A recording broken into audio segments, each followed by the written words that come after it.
Olá, estamos começando mais um TV Cidadã.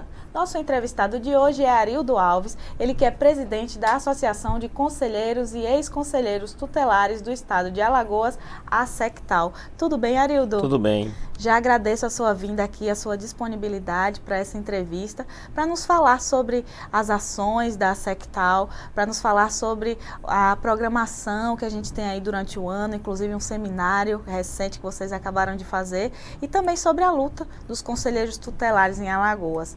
Primeiramente, a gente quer saber como foi a origem da Associação de Conselheiros e Ex-Conselheiros Tutelares. É um prazer estar aqui e pelo convite, né? Fico feliz pelo convite de estar participando desse programa que é para nós em Alagoas muita repercussão em Alagoas, muito que se diga amplo, né, para toda a rede, principalmente da internet e os ouvintes que estão nos ouvindo e nos assistindo. A associação ela foi criada com o objetivo de defender o direito dos conselheiros e ex-conselheiros tutelares do Estado de Alagoas. Eu, enquanto conselheiro tutelar do Estado de Alagoas, da minha capital, Maceió, fui afastado por um período de 4 meses e me senti órfão na garantia dos meus direitos. No momento não tinha nenhum apoio jurídico, nenhum apoio moral para defender os meus interesses. Tive que constituir um advogado particular para garantir o meu direito, porque quando a gente é eleito, são 5 conselheiros tutelares e 5 suplentes. O primeiro suplente achou de entrar com ação contra o Arildo, achando que o Arildo estava irregular, mas na justiça o Arildo provou que estava correto e o Arildo passou 4 meses. Nesses 4 meses, o Arildo teve que constituir um advogado. Então, se eu sofri isso na capital sem um amparo legal, jurídico, para defender os interesses do conselheiro, imagina os companheiros do interior. Então foi com esse objetivo que eu fundei a Associação de Conselheiros e Ex-Conselheiros do Estado de Alagoas. Porque hoje eu sou conselheiro, amanhã eu sou ex. Eu estou nativo e quando eu deixar de ser conselheiro eu também tenho que ter os meus direitos garantidos. Porque o Conselho Tutelar hoje, ele é a porta de entrada de toda a demanda social das cidades, de tudo que se passa no Conselho. O conselheiro é pai, é advogado, é juiz, é mãe, é psicólogo. E você trabalha muito com a justiça. Quando o conselheiro sai de mandato, ele ainda pode responder por um ato que ele tivesse feito certo ou errado, ser chamado pela justiça para prestar conta. Então, nesse sentido, foi criada a Associação dos Conselheiros e hoje a associação tem um apoio jurídico, uma assistência jurídica, que os conselheiros tutelares de Alagoas não tinham. Hoje nós temos uma assessoria jurídica que é disponibilizada para todos os conselheiros e ex do Estado de Alagoas assim que necessitar. E a associação ela é fundamental para garantir os direitos. Ela foi criada em 2013, não é isso? 2013, de lá para cá houve uma boa adesão, os conselheiros realmente estão fazendo parte da associação? Hoje nós somos 580 conselheiros tutelares no Estado de Alagoas. Não temos 100% de adesão, porque a gente também tem um fórum que já defende os conselheiros há 20 anos. Então a gente já tem pouco tempo, a gente tem 4 anos. E nós já avançamos muito no tocante o direito do conselheiro tutelar. Para a realização desse seminário, a gente visitou 62 municípios, onde nós podemos presenciar a falta e o tamanho de estrutura dos companheiros trabalhar. Por exemplo, um copo descartável para tomar água não tinha em uma certa cidade. Tinha uma xícara de vidro para o conselheiro e o usuário tomar água. Isso é um gritante, uma violação de direito do que aquele conselheiro não ter um copo ou uma resma de papel para fazer um ofício. Verdade, quer dizer que as condições de trabalho para os conselhos tutelares e para os conselheiros, principalmente no interior, é sempre mais dura do que na capital. É, porque os prefeitos do nosso estado, ele não vê com bons olhos o conselho tutelar. Ele acha que é mais um órgão que é da prefeitura, mas não é. O conselho tutelar ele é um órgão autônomo. Ele veio para garantir os direitos violados das nossas crianças e adolescentes. Tem município que o carro está há 3 meses parado por uma bateria. Como é que eu, conselheiro, vou defender o direito das nossas crianças e adolescentes se eu não posso me locomover para resolver a situação? Então a associação veio para isso, para garantir uma condições dignas de trabalho para o conselheiro tutelar, que o conselheiro se sinta capaz de resolver as suas demandas que aparecem no conselho no dia a dia. Tem conselho por aí que não tem um computador, não tem uma internet. Vai reclamar o gestor diz, estou com crise, não tenho condições, o município está passando por dificuldade. Mas a política da criança e adolescente, ela tem que ser prioridade absoluta. E é lei, né? E é lei. Mas não é cumprido. A gente se sente feliz em alguma visita que a gente fez agora, nessa cidade mesmo, que só tinha uma xícara de café, o computador não tinha. Sensibilizamos o prefeito já comprou copos cartáveis, mandou resma, já apresentou o conselho com 2 computadores novos, já pagou a diária para os conselheiros participar do seminário, que isso é uma grande dificuldade, que o gestor não entende, que o conselheiro ele tem que ter formação continuada, que é lei federal, e para ele acha que é despesa. Mas não, é riquíssimo para o conselheiro ter conhecimento, que todo dia vamos aprender, todo dia muda a lei. Por exemplo, o ECA mudou 31 artigos. Então, nós que vivemos na ponta temos que ter conhecimento qual os artigos que mudou para garantir o direito da criança e adolescente. Porque muita gente não sabe ainda o que é o conselho, qual é a importância do conselho tutelar. Pois é, aí já a gente vai falar mais sobre o seminário que aconteceu recentemente e dessa capacitação continuada, dessa formação, né, que os conselheiros têm que realmente estar sempre atualizados com a lei maior, né, que é a lei da criança e do adolescente. Mas eu queria saber sobre essa questão da estrutura dos conselhos ainda, a gente falar sobre a questão dos kits. Que kits são esses que são importantes e prioridade para que um conselho tutelar funcione e para que os conselheiros trabalhem? Que kit é esse? Que equipamentos fazem parte desse kit? Esses kits surgiu no governo passado do estado, que doou a cada conselho, na época nós éramos 102 conselhos, um carro, uma impressora e um computador. O governo federal teve a feliz ideia de dar a cada conselho tutelar no Brasil, um veículo, 5 computadores, uma geladeira, um gela-água e uma impressora. Mas é preciso que o município ele adira a essa situação, que o governo federal tem que fazer um cadastro e tem uma contrapartida, que eu não sei informar a contrapartida, mas no governo passado do PT, que estava aí no poder, esses kits tinham celeridade. E hoje nós temos conhecimento que está na garagem das concessionárias os carros parados. Mas agora precisa uma emenda parlamentar para cada município receber. Então a gente vai, enquanto associação, vai lutar que todo o estado de Alagoas seja contemplado com esse kit para dar celeridade aos trabalhos.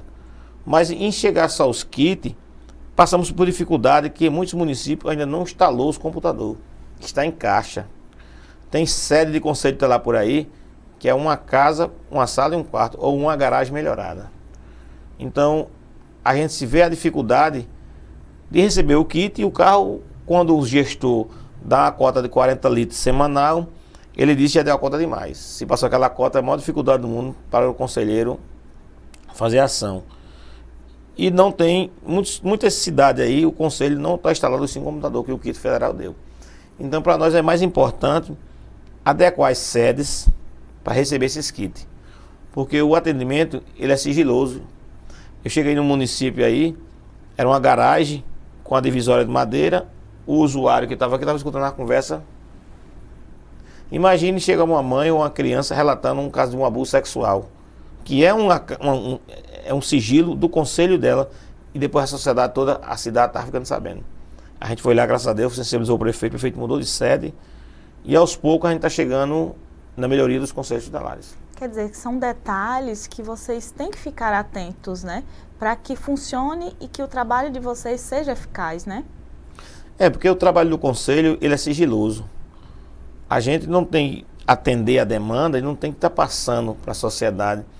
Por exemplo, quando eu te falei esse caso aí de uma cidade que a gente chegou, era um salão, uma garagem e uma madeira dividindo, e o usuário, por exemplo, nós estávamos lá fora esperando falar com o conselheiro e a gente estava ouvindo. E E o mais grave ainda é que são 5 conselheiros e um senta, 4 fica em pé esperando interno para atender. Então, a associação veio para isso, para garantir esses direitos desses conselheiros tutelares do nosso estado. E o que atrapalha nessas dificuldades dos conselhos tutelares, né, estarem assim sem estrutura e dos conselheiros não estarem podendo trabalhar adequadamente, é isso, né? Porque enquanto ele deveria estar atendendo a sociedade, os casos lá e protegendo a criança e o adolescente, tem que estar buscando do gestor essa sensibilização, né? E aí entra a associação tentando fazer esse trabalho, né? Porque assim tem a questão política, porque quando tem uma casa alugada no município, o prefeito quer tirar para botar do seu parente. Aí o conselho ele não tem uma sede fixa. Por exemplo, a gente mesmo da associação visitou alguns municípios e teve dificuldade em localizar onde era, porque tinham mudado esse local de trabalho do conselheiro. Mas o gestor ele tem que ter um olhar diferenciado para o conselho tutelar. Que a gente precisa, a associação veio para mostrar o gestor e a gente vai retornar as visitas na próxima semana. Vamos visitar os 102 municípios, fazer um diagnóstico de toda a situação real dos conselheiros tutelares do estado de Alagoas e mostrar ao seu gestor, sensibilizar que ele tem que ter um olhar melhor para o conselheiro tutelar. É verdade. E aqui em Maceió, quantas regiões a gente tem? Quanto é que a gente é dividido, né? Porque é tudo por região, né? Os conselhos tutelares. E como é que é essa estrutura? Se conversa, vocês se encontram, essa rede também de informática que deveria, né, existir, como é que vocês trabalham? Em Maceió, é a primeira cidade no país, onde diz o CONANDA, que cada 100 mil habitantes tem que ter um conselho tutelar. Em Maceió era 5 conselhos, passamos para 7, de 7 para 10 em menos de 5 anos. Hoje estamos 10 da região 1 à região 10. O Conselho de Maceió, cada conselheiro tem um telefone institucional com R$80 de crédito, tem 2 motoristas cada conselho, um carro, 80 litros de combustível semanal, todo equipado o Conselho de Maceió. O que falta para o Conselho de Maceió e para o estado de Alagoas é a implantação do CIPIA. O CIPIA é um Sistema Nacional de Informação que alimenta todos os dados. Se você for atendido em capela num caso, quando eu baixar no seu CPF aqui, eu tenho acesso da sua ficha. É igual um tipo Infoseg da Polícia Civil, que baixa todos os dados. Quando o cara tiver nacionalmente, ele baixar o CPF dele, baixa. Então, o que precisa para melhorar Maceió e o estado de Alagoas é a implantação do CIPIA. Que é um sistema computadorizado que vocês se comunicam, né? E aí o trabalho flui mais fácil, né? É porque o trabalho do conselheiro é o dia a dia. Você chega lá no conselho para fazer a queixa de um abuso sexual ou de um maus trato, a gente vai no CIP, ele vai dar todo o norte para onde você vai o caminho. E aquele meliante que foi denunciado, se ele tiver no Minas Gerais, o conselheiro da Baixa lá vai saber que ele é residente daquele. O que é importante é que faça acontecer esse CIPIA. É verdade. Arildo, já a gente vai falar mais sobre as ações da Associação dos Conselheiros e Ex-Conselheiros Tutelares de Alagoas, também sobre o seminário que vocês fizeram, mas daqui a pouquinho, depois do intervalo. Até já.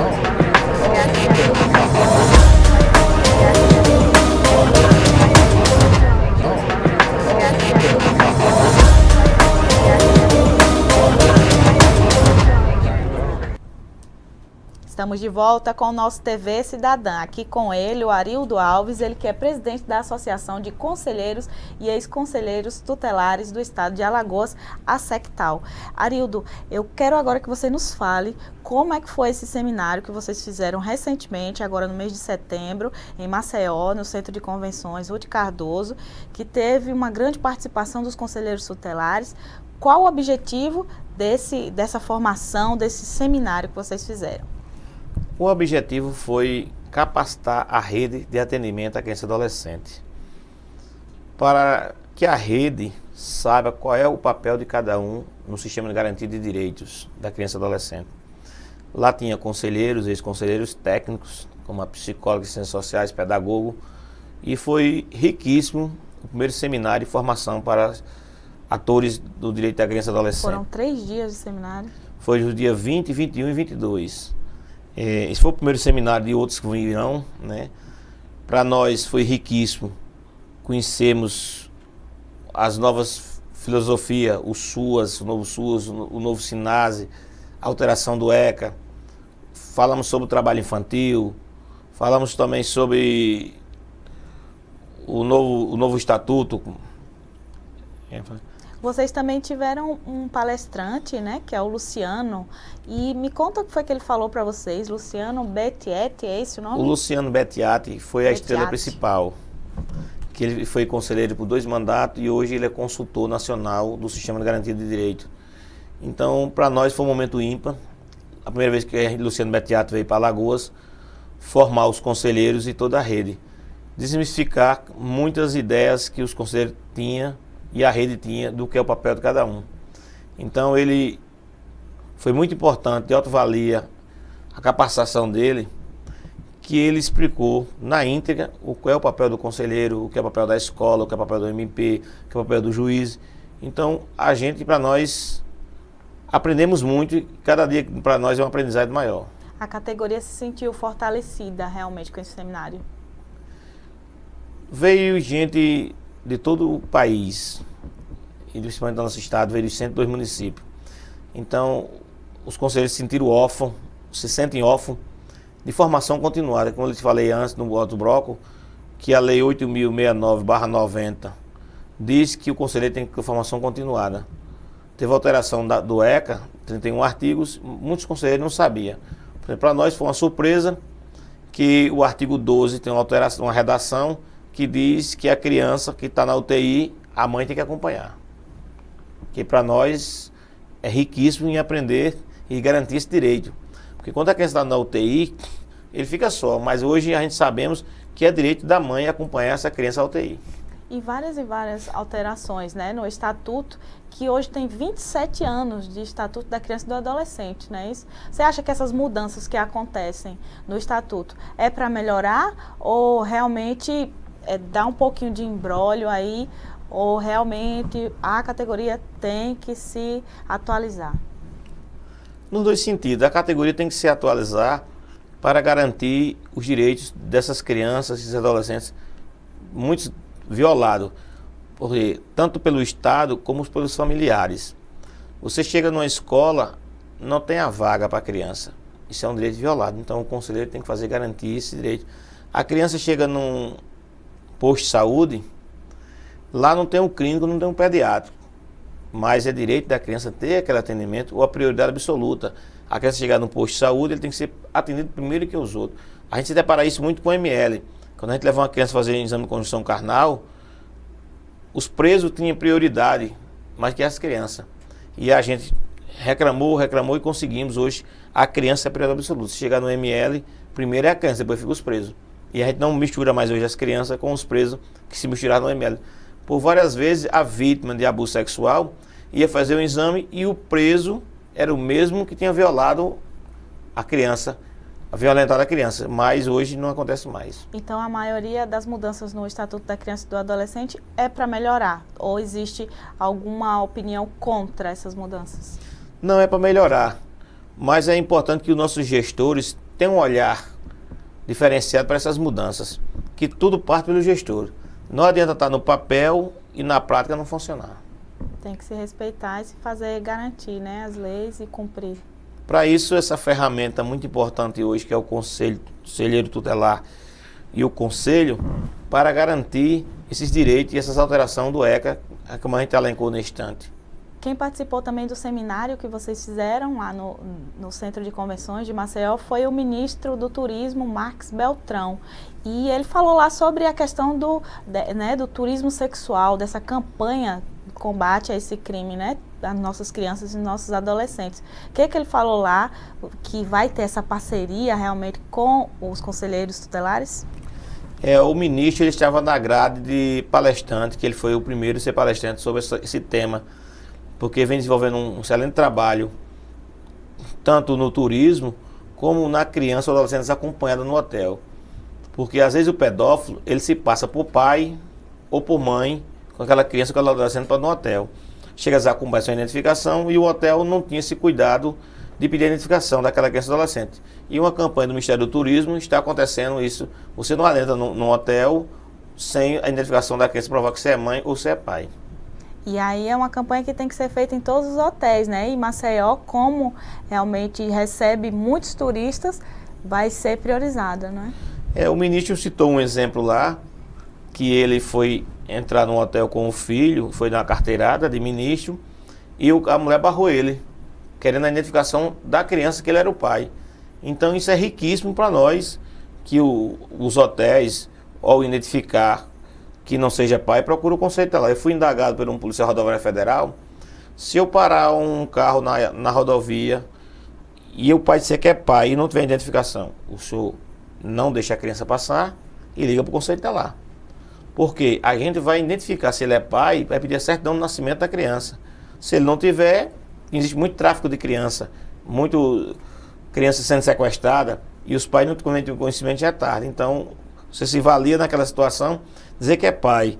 A gente tem um hábito de não andar com a documentação da criança, mas essa campanha do turismo sexual e outras é importante. A gente quer saber mais sobre a questão das eleições dos conselheiros tutelares. Em Alagoas, em todo o Brasil, as eleições para o cargo de conselheiro tutelar são acirradas. Me diz por que esse acirramento das eleições e quando é que a gente vai ter eleições aqui em Alagoas? A eleição ela se dá em 4 anos, sempre depois do ano subsequente para o presidente da República. A eleição para o Conselho Tutelar é uma eleição acirrada, principalmente na capital, que há vários interesses políticos por trás de quem quer eleger seu cabo eleitoral. E também o conselheiro, muitos vai pelo salário, não vai pelo compromisso da criança e adolescente. Se você observar, tem região que tem mais de 50 candidatos. Mas se fizer uma peneira, fica assim que é muito. E há realmente essa dominação política, um político querendo colocar o seu candidato, por quê? Porque a eleição do conselho se torna realmente uma coisa muito política. Ela se antecede a uma eleição de vereador. Nós tínhamos a eleição em 2018 para deputado, depois para conselheiro tutelar. E depois de conselheiro tutelar tem a eleição para vereador. Então um vereador, colocar 10 conselheiros em cada uma região, eu já tenho alguma base política. É nesse sentido que a gente combate as fraudes. Para que eles não sejam cabos eleitorais, né? Termina sendo, né? Direto ou indiretamente, termina sendo, porque para você se eleger, você tem que ter uma estrutura. É um voto facultativo, não é um voto obrigatório, tem que sair da sua residência um dia de domingo para ir votar em você. Então, muitos terminam se passando para o lado do político para poder ter esse respaldo, para poder transportar o povo para votar neles. E como é que está essa questão das eleições? Realmente, antes é feito um trabalho? Como é que os conselheiros tutelares fazem para se eleger? Tem vários requisitos. Você tem que trabalhar com criança 2 anos, acostar vários documentos, passar numa prova valendo 6 de conhecimento e um curso de capacitação. Você fez todo esse procedimento, acostou o documento, fez o curso de formação e passou na prova, você está apto a disputar a eleição.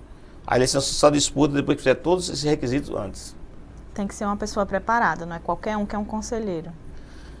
Aí a gente, como associação, tem uma preocupação, como foi um desastre essa eleição passada, que a gente já planeja fazer uma eleição mais séria, mais limpa lá na frente, com a presença mesmo do MP, do TRE, que o TRE não participou, só forneceu as urnas.